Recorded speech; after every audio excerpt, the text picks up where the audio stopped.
Hi there, my name's Elizabeth McClure, and you'll be hearing a couple little jokes, a little hee hee hoo hoos from me today. So, I really love my boyfriend. He's one of the most kind and giving people in my life, and he really likes to walk.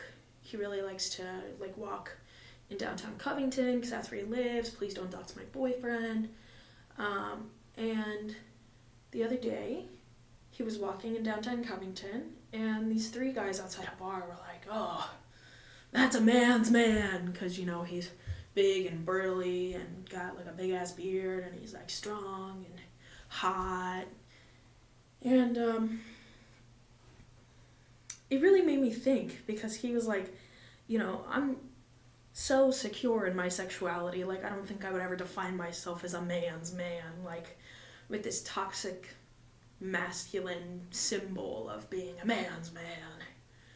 And I started thinking, like, would I describe myself as a woman's woman?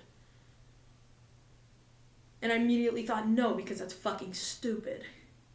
Like, you'll never be walking downtown and see three women outside, like a hairstylist or something else sexist like that, and be like, "Oh, that's a woman's woman." Like, you never see three non-binary people hanging out outside somewhere that's also not, gender specific, and be like, "That, that's a real they's them.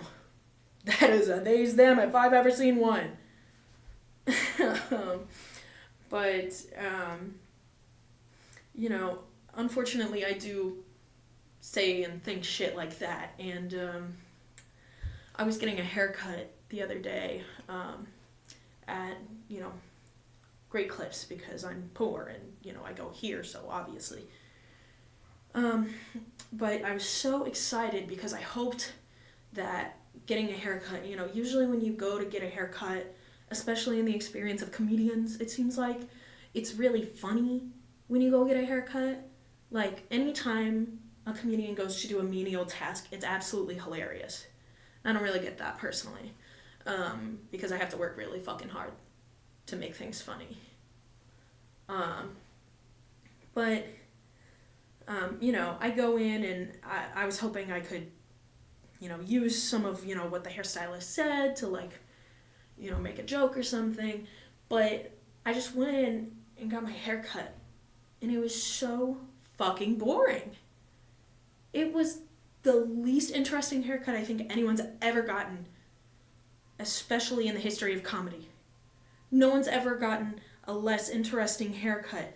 Like, the stylist did the same, like, "Oh, where you from? Oh, yeah. What's your job? Do you like it? Oh, you're in school? What for?" That, like, every stylist does when you go to Great Clips. And, of course you get a different stylist every time, but they're always some form of white woman. They're either, like, an old, like, chain-smoking white woman, or a homeopathic white woman who, like, named her kid, like, Squirrel Butterfly or something. And because of this boring-ass haircut, I thought to myself, what if I just said something fucking insane?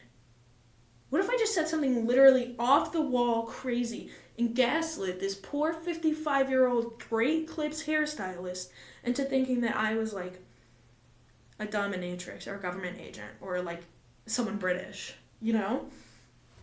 And then I realized again, I say crazy shit like that all the time, just usually not to strangers. Like, I'll go up to my friends and be like, "Gun to your fucking head. Would you rather have full working nipples on your ass cheeks or a fully working ass instead of boobs?" And then I once more had a realization. If I had been born, like, 60 years ago, like in the 1950s or 60s, I would have been lobotomized from the time I started biting people as a child. And I know that because I look like someone who used to bite people as a child. Like, I'll say that to my friends. I'll be like, "Oh yeah, blah, blah, blah, I used to bite people." And they'll all look at me and be like, "Yeah, of course you bit people." And somehow I feel like that's worse than being called a slur. Then again, I am in fact a white woman, so there's only like one slur you could call me. So, take that with a grain of fucking salt, which is all the seasoning that my people put on their chicken. And, based on that one slur, I'm at the point in my gay career where if people don't know, it is their own fault. Like, because of the way that I act and dress and just exist, I feel like you can kind of breathe the word gay off of me. It's like a queer, and my parents, for instance, they haven't figured it out yet, or if they have, they haven't let me on in the little secret that they know my secret. So it's a secret for me that they know my secret. But it's not a secret. Because everyone else who sees me is like, gay. Like, when I worked at Tractor Supply 2 summers ago, this was right after I'd shaved my head, so I had that really good 6-year-old boy haircut. And, I had, in fact, even spiked it up with the gel. Like, my mommy did it for me before my first day of first grade.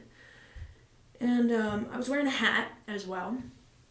And I had my back to the door where the customers would come in. And this old man, of course, came in and was like, "Excuse me, sir." And, he was right behind me. So I turned around and he was like, "Oh, sir, ma'am, whatever." And I was like, even if I was trans, that would still be rude.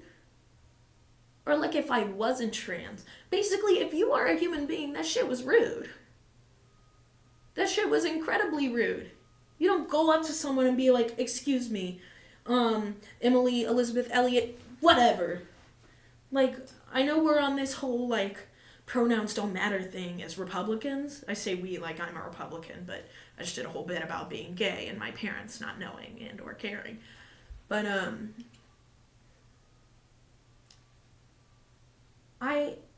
I don't know if I would have walked into that Tractor Supply nowadays if anyone would get my pronouns wrong. Because I do, in fact, have blue hair and pronouns. So it's almost impossible. Thank you.